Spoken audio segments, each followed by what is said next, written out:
Hello everyone and welcome to the round glass review for the Minolta A-mount, that's alpha mount, autofocus 28mm f2.8. Minolta introduced this camera in 1985 and it was replaced after Minolta was bought by Sony in 2006 with the Sony SAL 28mm, and that appears to have the same optical design as this lens. Typical lens uses are going to include landscapes, street, travel, and some architectural photography on full frame. As you're going to see in this video, I use this lens a lot for landscapes, and the results across film and digital really worked to my liking on a consistent basis. The speed makes this an imperfect option for astrophotography. On APS-C and Micro Four Thirds, this lens will be a good general shooter, but I would not recommend it for street and travel photography, as the size and weight with an adapter are significant for smaller cameras. For your bottom line up front, for full-frame shooters who are already in the alpha mount ecosystem, this could be worth getting as a lightweight 28mm option. Even adapted to Sony E, this can be a good option for still work where stealth is not important. If you are not in the alpha ecosystem, or if you don't want to invest in an autofocus alpha adapter for your system, though this lens is, from an image creation standpoint, quite stunning and captivating, there are better options than this lens given the cost of adapters. Your focal length and angle of view are 28mm and 75.4 degrees on full frame, with 43mm and 54 degrees on APS-C. The aperture range is 2.8 through 22, element and group count are 5 and 5, the design type is retrofocus, filter size 49mm. The closest focus point is 0.3 meters, which in the US is approximately 2.7 snail minutes. The autofocus drive type is screw drive with direct manual focus control. The native mount is Minolta Alpha, dimensions are 65.5 by 42.5 millimeters, and the weight is a light for the size and feel of the lens, 185 grams. My best tip is that this lens is going to be the most well-suited for use on the native mount bodies. This is sized well as an SLR or SLT lens, but with the adapter needed for mirrorless cameras, it will feel heavier and a little bit more front-heavy than very many other 28mm lens options. Next up, buy a good hood for this lens. Any metal circular 49mm wide-angle lens hood will be fine. The cheesy retractable lens hood that this comes with is completely useless and has exactly zero benefit for either flare or ghosting. As a protective measure for the lens, it's even more useless. On digital, this lens does truly shine, and I did use it often on Sony E with my OEM adapter.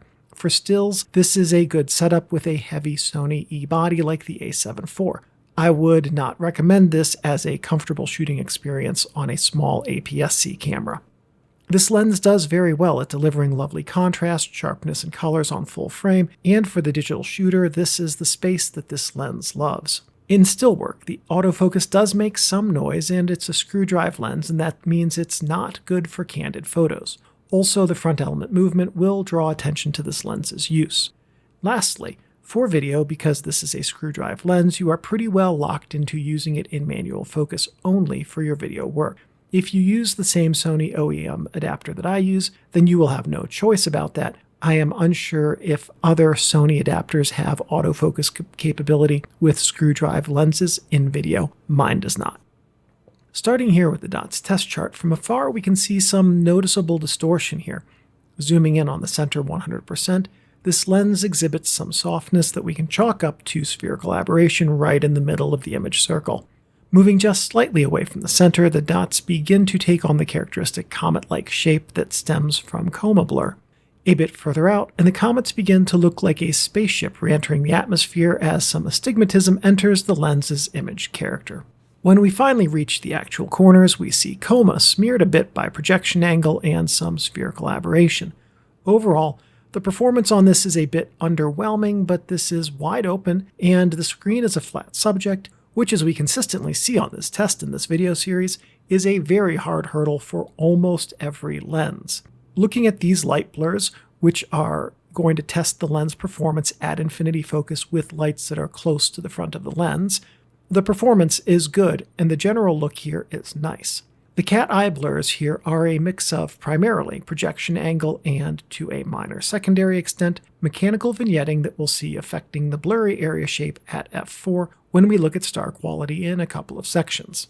Switching here to the same lights, but shifting the lens focus to the closest point, we see some bright perimeters that indicate spherical aberration overcorrection and bright cores in the dots that indicate slight undercorrection. In real-world use, this is honestly a pretty balanced performance, and when the lens stops down, even to f4, there's no perceptible aberrations. Overall, as this series consistently shows, there's a huge chasm between a lens' ability to perform well on a test chart and perform well in real life. In fact, a Venn diagram of those two things would basically be two circles drawn next to each other. Breathing from the closest focus point of 0.3 meters across a 0.7 meter range to a meter from the lens is noticeable. This will be amplified more with longer focus throws and could be distracting in video. The aperture is stepped in third stops and controlled on the camera. The front element is non-rotating but does move in and out 3.5 millimeters. The focus throw is approximately 80 degrees with a stationary but very narrow focusing ring. Focus damping does not exist because this lens has no resistance during manual focusing because of the screw drive motor. The autofocus effect on audio will be NA if you have an adapter that forces manual focus with video, but if not, the screw drive autofocus motor and gearing will likely be audible with on-camera audio because even in manual focus, this lens's autofocus mechanism gearing makes a soft clicking sound as the gear's teeth engage and disengage with focus shifts. Sharpness, judging by the DOTS test chart, would seem like it's going to be quite poor. However, in real-world use, the sharpness is quite good, even wide open. Stopping down to around f5.6 to f8 makes this lens perform at its best in this regard. Build quality is excellent, with the exception of the flimsy lens hood. Alpha mount Minolta lenses were built well, and this lens is part of that. Contrast is quite good when stopped down a little to f4 or smaller, and this contributes to the lens' ability to render sharp images in the mid-range apertures and also to deliver nice colors that work well for landscapes especially. With black and white film, this lens has suitable in-camera contrast, but some users may find a yellow filter to be beneficial for landscapes. Aperture stars bring a lot of that wow factor here, and they start to appear at f4, where they are honestly quite striking and probably at their best. They do get a bit smeary at f5.6, but really pop again at f8. Stopping down beyond f8, they do get a bit larger, but lose some clarity and definition. Autofocus areas are typical for retrofocus lenses, which is to say, highly underwhelming if I'm going to be nice. The blurry areas will show a bit of distracting perimeter banding with digital images, some slightly chaotic softness with film. This lens can isolate up-close subjects when wide open, but it's very far from this lens's best use. Distortion is surprisingly well controlled on this lens, and compared to many other 28mm lenses, this one performs quite well on the distortion test chart graph paper. For real-world use, distortion was perceptible to me in exactly 0 images that I took with this lens. Light loss is present at every aperture and dramatic at f2.8.